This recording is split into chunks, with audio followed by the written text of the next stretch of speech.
For my integral mission research project, I wanted to explore perspectives of mission, culture, and unity in the church. Having previously served in a Chinese church together with my husband, I am interested in the ways that culturally specific congregations contribute to the life of the broader church. The purpose of my project was to understand, from pastoral, scholarly, and scriptural perspectives, the ways in which culture and language contribute to the unity and strength of churches, and the challenges associated with churches that serve in specific cultural contexts.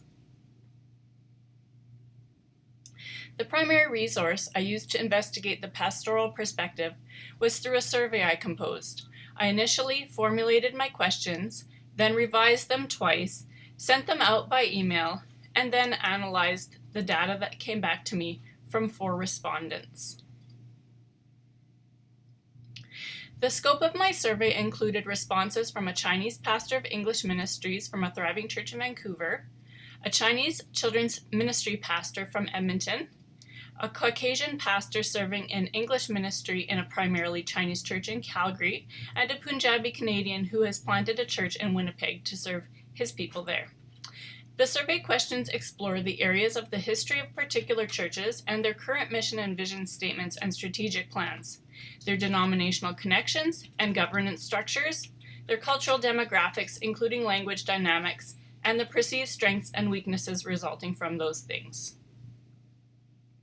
I will now share 8 of the common things I observed. First, culturally specific churches are planted in response to an observable need to serve and minister to a particular people group.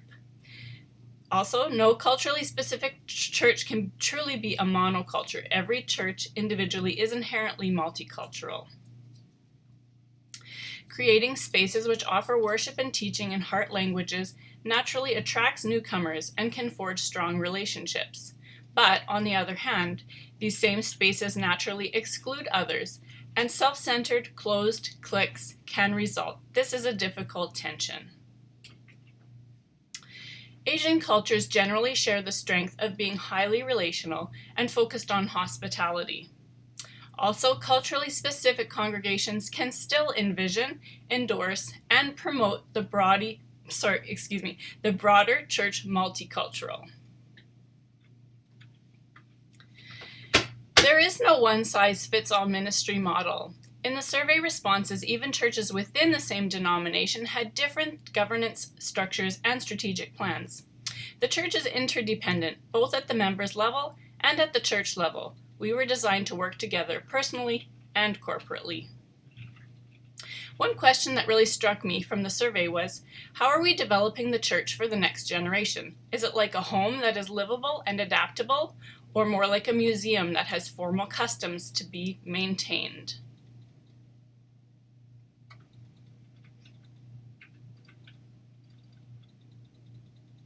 I investigated several authors for their insights, including an article by Padilla with some criticisms of culturally specific churches, Kirk for his assessment of pros and cons, and Philbeck for his investigation of how separate societies can and should be understood. I also looked at Fitzpatrick, who advocates for effective enculturation, Rhodes, who serves a thriving multicultural church, and lastly, I looked at Enoch Wong's recent research work into the Chinese church in Canada.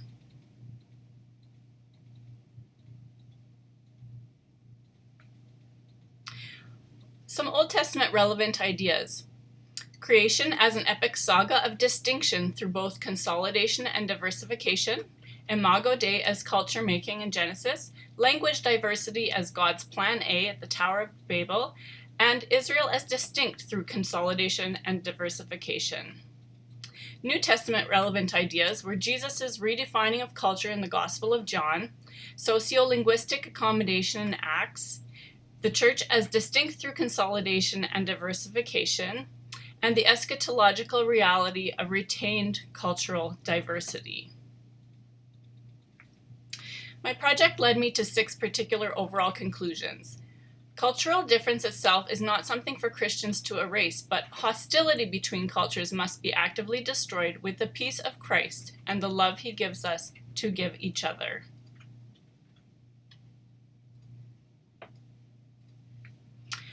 The New Testament message of equality and inclusivity of God's family should not be confused with a prescription for church format.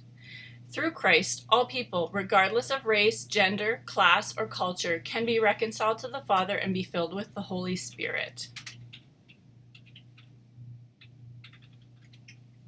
The community of God's people is not to be a static and uniform entity.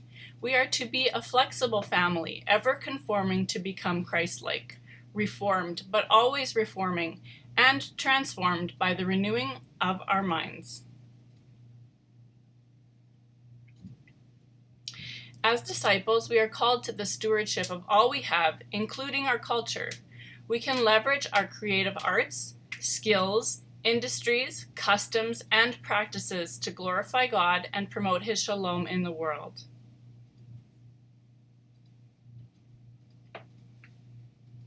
There is a clear danger in all cultures of ethnocentrism. This self-serving mindset should have no place among God's people. Christians must not only resist ethnocentrism, but actively seek to reverse it. This is done through engaging with those of other cultures with humility and cultural intelligence. And finally, the whole church is multicultural, and each church is multicultural, even if sometimes it doesn't look like it. Thank you so much for listening to my presentation today.